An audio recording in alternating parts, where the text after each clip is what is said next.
All right, family, come closer. Let me ask you this. When was the last time African leaders truly listened to each other, not just out of formality, but from a place of shared struggle and destiny? When did the voices of nations under pressure, under threat, under siege, finally get heard at the highest levels? This week in Ouagadougou, something powerful unfolded, something that didn't make global headlines, but might just signal a shift in how African nations confront their challenges. Together. On June 17, 2025, in the heart of Burkina Faso's capital, a meeting took place between Captain Ibrahim Traoré, the president of Burkina Faso, and Antonio Tete, the special envoy of Angolan President João Lourenço, who currently holds the rotating presidency of the African Union. But this wasn't just a diplomatic formality, it was a listening mission, an acknowledgement that what's happening in the Sahel can no longer be treated as a distant crisis. It was, in many ways, Africa turning its ear to its own heartbeat. Too often in international politics, smaller or embattled nations are talked about but not talked to. That's what made this encounter so significant. Antonio Tete came bearing a message, but not just one from Angola. He came representing the African Union's concern, solidarity, and above all, willingness to engage on a human level. He made it clear from the start, this was not a lecture. It was a listening mission. We came to listen to the president of Faso about the challenges facing the region and the country, Tete explained, and to explore what collective paths we Africans can take to solve the problems each region of our continent faces. What a powerful statement. Not solutions imposed from above, not generic development packages from foreign donors, but collective paths forged in African soil, informed by the lived realities of the people on the ground. This visit marks a departure from the outdated model where decisions affecting millions are made in distant conference rooms. It's a signal that perhaps, just perhaps, the African Union is beginning to embody its deeper potential, a platform not only for coordination, but for compassion, collaboration, and continental courage. Back to the story. What did Captain Traoré share in that closed-door meeting? Official sources didn't reveal everything, but the tone afterward made one thing clear. His words were deeply impactful. The Sahel is in crisis, yes, but it's not in chaos. There's a difference. The region, especially Burkina Faso, Mali, and Niger, is undergoing what some are calling a second liberation, this time not from colonial powers directly, but from dependency, exploitation, and the systems that keep Africa fragmented. Traoré likely conveyed what he has consistently told his people. The security crisis is real, but it is being met head-on. Burkina Faso is not asking for pity. It is demanding respect. It is reclaiming agency. And it is reaching out, not for foreign intervention, but for African partnership. In Antonio Tete's words, the African Union is guided by the principle of non-indifference. That's a strong statement.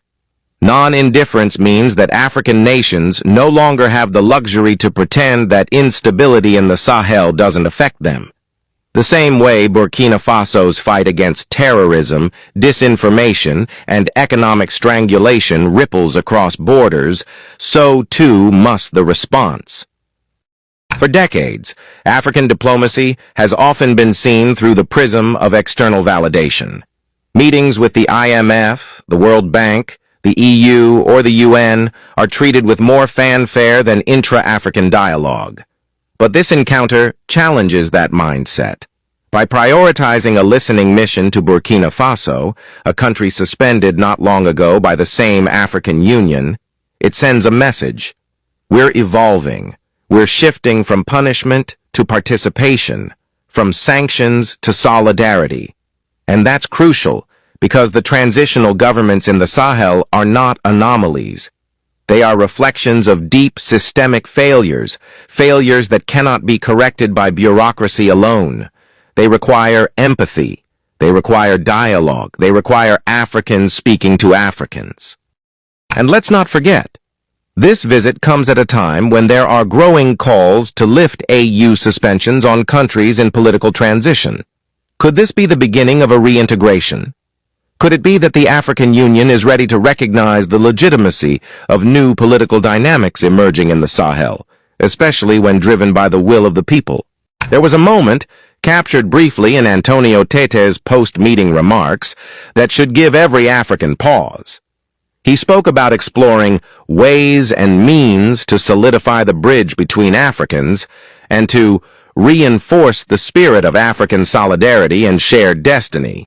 Let that sink in. A shared destiny. How often do we hear that in African politics? This wasn't a vague pan-Africanist slogan. It was a reflection of growing urgency. Africa cannot afford to remain divided. The continent's struggles, be they security, economic, or environmental, are deeply interconnected. What happens in Burkina Faso today affects Senegal, Ghana, Cameroon, and even South Africa tomorrow. And that's why this meeting mattered.